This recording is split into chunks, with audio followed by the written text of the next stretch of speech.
வணக்கம், நான் உங்கள் எஸ்ரியா. உங்கள் பரதநாட்டியம் வந்து ஃபர்ஸ்ட் ப்ரேயர் ஸ்டார்ட் பண்ணலாம். வெறும் காலில் தான் ஆடணும். ஷூ போட்டு ஆடக்கூடாது, செருப்பு போட்டு ஆடக்கூடாது. ஸ்டார்ட் பண்ணலாமா? நாட்டிய நம்ம ஸ்லோகம்னு சொல்லுவாங்க. அப்புறம் நம்ம இந்த மாதிரி பண்ணணும்.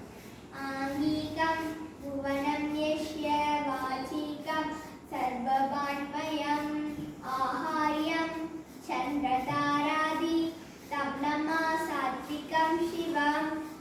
அப்புறம் என்ன வரும்னா வந்து இப்படி வச்சுட்டு கால்லாம் ஒன்று இப்படி இப்படி அழகாக வைப்பாங்க. இப்படி வச்சுட்டு கரெக்டாக அழகாக இருக்கணும். இப்படி எந்த ஒட்டி வைக்கிறது வச்சுட்டு ஃபர்ஸ்ட் ரைட்ல இருந்து ஸ்டார்ட் பண்ணணும். இந்த மாதிரி தான் வைக்கணும். முழு மண்டி இப்படி வந்து ஸ்டார்ட் பண்ணணும்.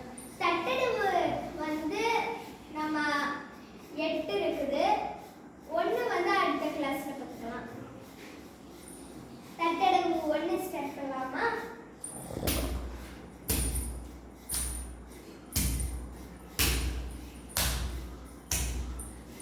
நல்லா ஸ்டிஃபா பாடியை வச்சுக்கணும். நல்லா அழகா இப்படி நின்று ஆடணும். இப்போ வந்து உங்களுக்கு புரிஞ்சிருக்கும். தட்டடவு 2 பார்க்க போறோம். இப்போ அதே மாதிரி டபுள் டைம்ஸ் ஒரு கால் பண்ணணும்.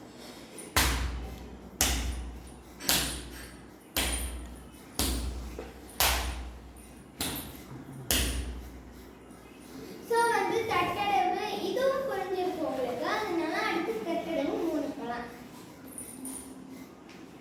இப்படிதான் உட்காரணும், அரை மண்டியில தான். அப்புறம் கை பஸ் பின்னாடி இப்படிதான் இருக்கணும். அப்புறம்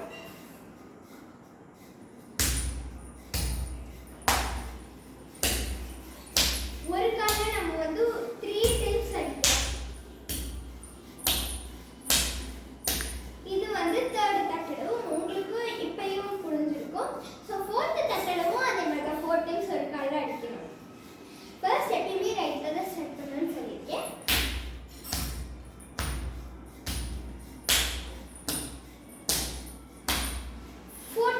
தட்டடவும் இப்போ உங்களுக்கு புரிஞ்சிருக்கும். 5th தட்டடவு வந்து ஃபர்ஸ்ட் 2 வந்து ஸ்லோ, அப்புறம் லாஸ்ட் 3 வந்து ஃபாஸ்டா. எப்படின்னா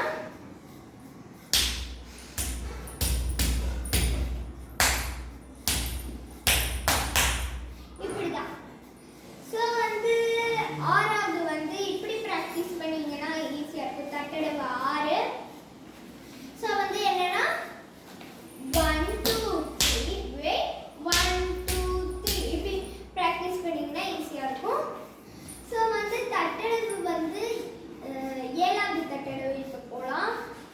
அது வந்து 1 2 3 4 5 6 7 இந்த மாதிரி தான். ஸோ நாட்டடவு 1 பார்க்கலாம். நாட்டடவு ஸோ நாட்டடவுனா திரிபதாக வச்சுக்கணும். இப்படிதான் இந்த கை இப்படி வச்சுக்கணும். இப்படி வச்சிருக்க கையை இப்படி கொஞ்சம் மடக்கிட்டு இந்த ரிங் ஃபிங்கர் இருக்குல்ல அதை இப்படி மடக்கிக்கணும் 2 கையிலையும். அப்புறம் இப்படி நீட்டி வச்சுக்கணும். கால் வந்து முட்டி இப்படி மடங்கிட்டு இருக்கக்கூடாது. ஸோ வந்து அழகாக ஸ்டிஃபாக இருக்கணும். ஸோ வந்து 2வது நாட்டடவு இதே மாதிரி தான்.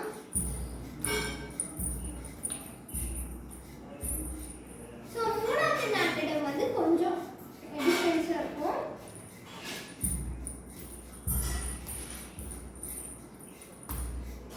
ஸோ வந்து